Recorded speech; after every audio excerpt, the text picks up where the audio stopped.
Hey everyone, it's time for my review, which won't be as long as the model number of this very impressive Philips 5K 2K UltraWide Thunderbolt monitor. Its official model number is, take a deep breath, 40B1U6903CH. Can't believe I got that out first time. It comes from their 6000 series, a business-focused monitor, but can also allow you to play and enjoy games and even sit back and watch a movie or two. So let's talk about our display and what we're going to be looking at first of all, so the key details, then we'll jump in and talk about the key specs a little bit later on. So it's 40 inches, or officially 39.7 inches, or 100.9 centimeters. This is measured diagonally across the display, which gives you a resolution of 5120 by 2160 at 75 Hz, and of course a 5K or 2K playback depending on the devices you're using. It offers 140 pixels per inch, 4 milliseconds response time grey to grey. Sadly, this is an MPRT, which is the more profound measurement option and can be a realistic judgment. However, it does have an anti-glare 3H, which is really helpful as I do have sunlight coming in from the left hand side, and when the sun does shine here in the UK, it can be a little bit annoying. Didn't find that too distracting though with this monitor. It offers a 21:9 aspect ratio, which is great for movies and creating content. Has an IPS LED wide viewing technology, so it gives you ability to see 178 degrees by 178 degrees on a horizontal axis, which means everyone is able to see what you're doing on your monitor, so just be careful what you're doing. With an IPS display, it gives you remarkable crisp images and vivid colors, making a great choice for viewing photos, movies, and when coming to viewing professional applications to demand color accuracy and consistent brightness at all times, like CAD, stocks and shares, even content creation tools, and Final Cut Pro, Logic Pro, and Canva for creating thumbnails and creating different content for my channels. I haven't had an issue at all. Colors look crisp, they do look clean, they look very vivid as well, which is good, and the brightness is set to the highest for me, but you can change that in the settings that we'll talk about a little bit later on. So it does have HDR10 support, which is really nice to have. This is the minimum support level. When it comes to console gaming, it's nice that you have HDR support for your gaming. I'm not into my PC gaming. I want to be into PC gaming. I want to give it a go. I want to create my own PC. I used to build one many years ago. However, I don't know if my eyesight will be able to help with that. But talking about eyesight, there is a range of accessibility settings on here to make this more easy for you to use. This has met the TÜV Rheinland Eye Care standard by truly protecting you from long exposure from blue light. This is really important when using a monitor late into the night or all day. You don't want the harsh blue light that affects your eyes, giving you fatigue and strain. The always on blue light filter not only helps reduce digital eye strain, but also guarantees color integrity. So this is really important when you need color accuracy. Yes, it removes the blue lights, which can then dim the display sometimes or shift colors around. This doesn't. You also have flicker-free technology. Again, if your eyes suffer from flickering screen when using a screen, and this depends, certain eye conditions are looking at a screen or someone feels a flicker like when looking at technology. You shouldn't have this with this display. You also have the easy read option as well, which takes the color out of your content that you're viewing or reading. So if you've got a long document, it's great for that because it makes everything grayscale and easy to read. When it comes to the body, so the body of your monitor or the casing of the monitor is made from a black textured design. It looks nice, it looks elegant, it's very business focused though, so it's not flashy or too showy offy at all. The column and stand is nice in design with metal, which is a grey, so the grey and the black go really nice together. The base plate itself is quite large, which means you can either put phones, you can put controllers in there. I've even had a wireless charging pad for my phone, put it on there and away I go. We're talking about the key aspects of the monitor. So first of all, you'll notice it's ultra wide, and that's thanks to UltraWide 5K 2K. So it allows for enhanced color, depth, and the option to deliver more fine details of visuals, so including support for over 1 billion colors, which is amazing. When it comes to content creation, I'm always trying to be as colorful as possible and pick the right colors for different content. Having that option on here is really nice to see. Sitting back and enjoying a movie, you want to see the way the director wanted you to see the movie. That's nice to see it as well. And then obviously when it comes to gaming, games want to come alive on a monitor, and I feel like it does with this monitor. You'll notice as well around the edge you've got narrow bezels, except for the bottom bezel, so the left, the right and the top is narrow, which means it's nice, you're not too distracted and you can enjoy your content. Built into the top bezel is your pop-up web camera, which we'll talk about a little bit later on. But you also have another ability with this monitor to use picture-in-picture or picture-by-picture mode. This means where you can connect two devices to to work simultaneously. So you could, for instance, be working on a document and watching,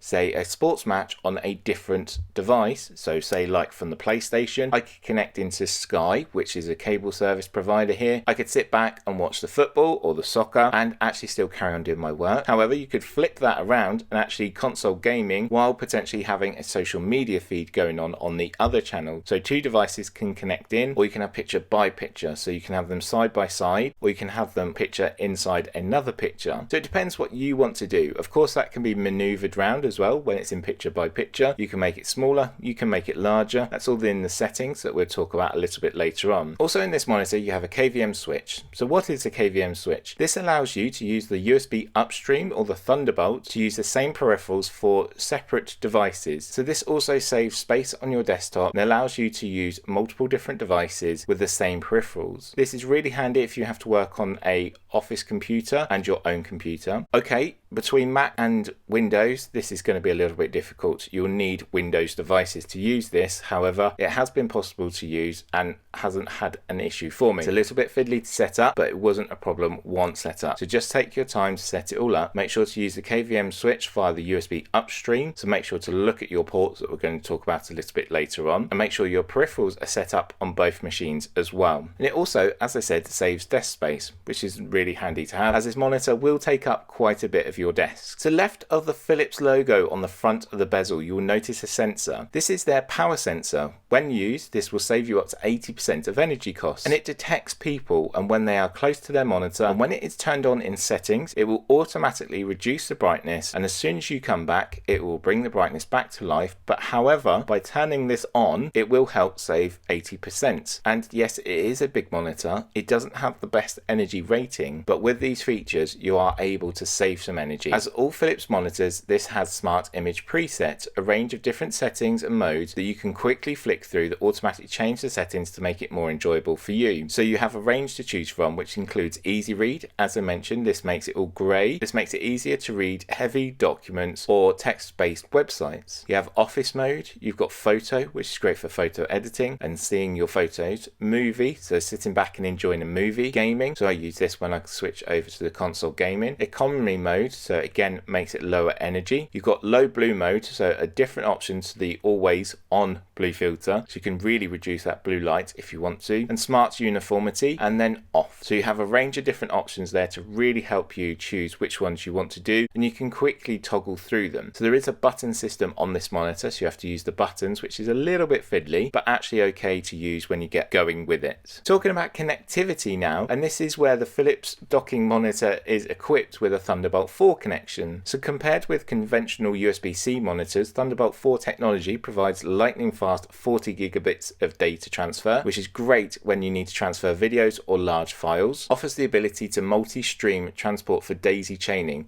so up to 90 watts of power delivery back into your devices as well, and can provide a stable 1 gigabit Ethernet connection. So okay, with my Mac, I can connect into my Mac, and I use my MacBook Pro, I could use that, or even with a Windows device as well.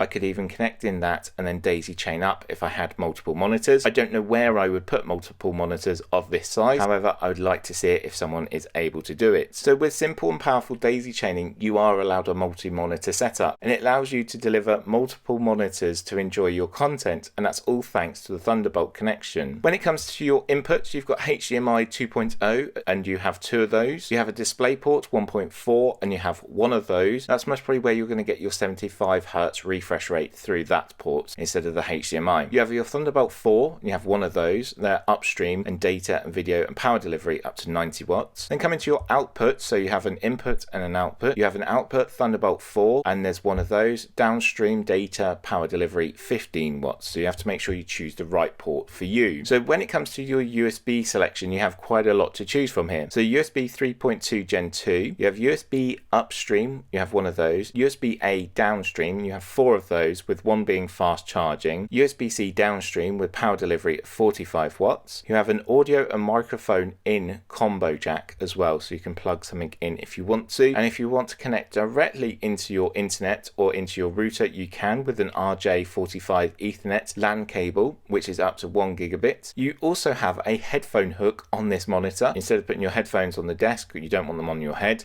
On the left hand side when standing up, there is a little pop out headphone hook. You can simply just put your headphones on there and away you go. And then you have your speakers. So you have two 5-watt speakers coming to monitor speakers. Not always the best, always a little bit struggling to hear. Such a large casing and body to this monitor. I think they could be a bit more powerful. However, I get complained at so many times in the comments that everyone just uses headphones, and that's why you've got a headphone hook on the side of your monitor. So I've been using headphones. So one of the key features here that you could use for office work or even when you want to keep up with friends and family is the web camera. So it has a 5 megapixel web camera which is built into the center bezel of your display. This pops up and then it pops away as well for privacy. On this camera you'll also find an infrared face identification which is just set off center of the camera. This allows for window hello facial recognition sign-in. So in under 2 seconds you can look at this and sign in and away you go. Of course you'll need to set this up though on your Windows device. This could be used for work or it could be used at home. It also offers noise cancelling microphones that are set to the right and the left of the web camera, allowing for collaborative working from home or in the office, but everyone can hear you, so it tries to cancel out the background noise. The web camera activity light is set to the left hand side and identifies when the web camera is in use. You can also pop the web camera away if you want to for extra level of privacy. Around the web camera is also a built-in web camera light, so it just gives you a little bit of light when you're using your web camera. So for me, I have loads of lights in the office, so I don't need to worry about that too much. So talking about the ergonomic design, yes, it's a big monitor. It weighs 13.5 kilos with the stand, and it weighs 10.3 kilos without the stand. And please, when you first get this, please be careful trying to unbox it. I would say maybe get someone else to help and support you. It's just easier. However, there are a couple of options when it comes to flexibility and movement. So first of all, you have your height. So changing the height of your monitor, so you can go 150mm difference, and actually goes quite low to the desk, which is nice. I bring it down and then tilt it up. So you have 150mm in height adjustment. When it comes to swivel, so swiveling your monitor left and right, you've got a minus to a plus 45 degrees. So that's a really good swivel option, which means that everyone can see what's on your display. It's big enough that everyone should see it, apart from myself, visually impaired. I need to be sat right in front of it. When it comes to the tilt option, you've got a -5 to a +15, so that's quite good as well. So as I said, I bring the monitor all the way down to the bottom and then I tilt it up for me, which works great. It does have VESA mount support, so you are able to take off the stand. And that drops the weight by about 3 kilos, and that VESA mount is 100 by 100 support, so you're able to put on a mounted arm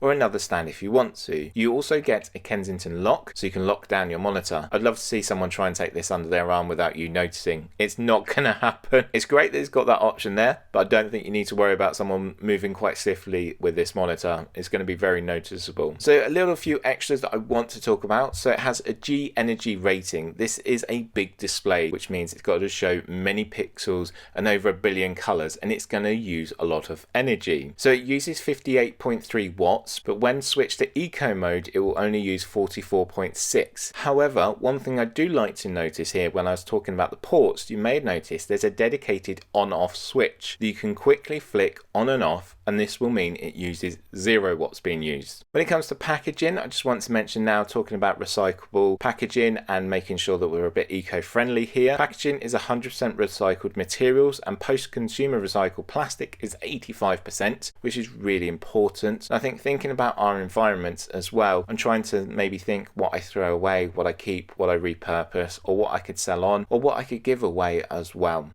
So talking about your menu controls, so as you'll know, I'm a fan of a joystick control stick option, but there are 6 slightly larger than normal buttons on this monitor with a white LED indicator and visual symbols that actually are quite large and quite easy to see. So starting from the right hand side, your first button is your power button. This will put your monitor to sleep, wake it back up. It will auto detect the input last used, or if you have multiple ports, it will go back to the one used previously. Next to that then is your second button, which is your menu button, and then you'll use the next two to navigate through your menu. Not the easiest of options to navigate through the menu, however there are a lot of options inside here. So one of the options inside the menu is your power sensor, so I do recommend going in here and turning that on. You do have to go through the menu though to navigate through to volume, which is a shame. It seems a little bit fiddly. However, once you get used to it, you quickly fly through it. The third button coming along from the right hand side is your KVM switch. This will ask if you want to use your USB or your Thunderbolt input for the KVM switch, so it's worth checking those out. Number 4 coming along from the right hand side is your input selection, so you can choose which device you want to connect to. So you've got HDMIs, or you've got your DisplayPort or your Thunderbolt connection. Then the 5th button from the right hand side is your smart image presets that we've discussed. And number 6, the 6th and the final button from the right hand side, so towards the left hand side now, is your mic on and off switch. So you have a dedicated button. So coming on to my personal thoughts, I've broken this down for work and then play. So using a monitor of this size has helped me work in so many ways. So during my day job, I need to access several applications at once. On a smaller display, I'd have multiple different windows open and flick between them. With a display of this size, however, I can have them open all at once and see everything I need to do my job, which means I'm more productive and can get more done. When it comes to YouTube and creating content, it offers a lot more. So when editing videos and creating thumbnails, the images look crisp and clean. It's been enjoyable. Using iMovie especially has been helpful because you've got large tiles. Final Cut Pro, I'm learning and growing into that, but it's nice to have there. Editing images and just watching videos has been enjoyable too, so you sit back and enjoy. Yes, the speakers aren't brilliant, I know that fact. However, I use headphones. I just wish some monitors maybe look to see what they can do about speakers. However, there are some more dedicated gaming monitors that offer a more crisp, clear DTS sound when it comes to speakers. Make sure to go and check out some of my previous reviews. So for me, I have to read a lot of text and a lot of information. Sometimes I zoom in using macOS zoom in option. I may use accessibility tools also to zoom in. So when zooming in, text sometimes becomes distorted. However, on this monitor, thanks to it being 4K resolution, it's crisp and clear, and zooming in doesn't actually change any of the text. It makes it easier for me to read. If I want to make it even easier, I can use the easy read option. So yes, it has the buttons along the bottom bezel, which can be fiddly, but I would always still go for a joystick control stick option when trying to navigate through your menu. So on the flip side, when your day job and your content creation work comes to an end, it's time to sit back and enjoy the fun side of this monitor. If watching a movie, grab the popcorn and away you go. I've watched maybe too many movies on this monitor. As I said, yes, I'd listen through the speakers. If I want better sound options, I'd listen through some headphones, but I'd happily watch as many movies as I could, or if I could have enough time to do that. And when it comes to gaming, I like to console game. As you know, I want to become a PC gamer. However, I need to build a PC or actually buy one. You won't be disappointed. Obviously, it's not a monitor that's designed for console gaming. However, it can handle it. Playing both the PS5 and the Xbox Series X, it performed well. Looking at the settings on both the consoles, it offered 4K UHD at 60Hz with HDR10, so you had HDR content. Sadly though, that VRR, so variable refresh rate, is unavailable, so you're not going to get all the settings and options on here. So maybe looking at Philips Envia range, which I'll link in the video description. And remember, this is a more business focused monitor. I hope my review wasn't as long as the model number. However, I hope it offered enough information for you to make the right decision to buy or look elsewhere for another monitor. If you do choose to buy this monitor from Philips, here in the UK, it will cost £1,499.99 on Amazon UK, which is linked in the video description, where you'll also find a link to Philips to learn more about this monitor and other key monitors that I've looked at previously. I will include a couple of gaming monitors if you are looking for a more console gaming focused monitor. All that's left to say is thank you for watching. If you have any questions, leave a comment below, and if you've enjoyed this video and not subscribed yet, why not? Well, make sure to subscribe now, ring that notification bell to be updated once I share new videos. For me, Ricky, you have been amazing, and make sure to have a great day.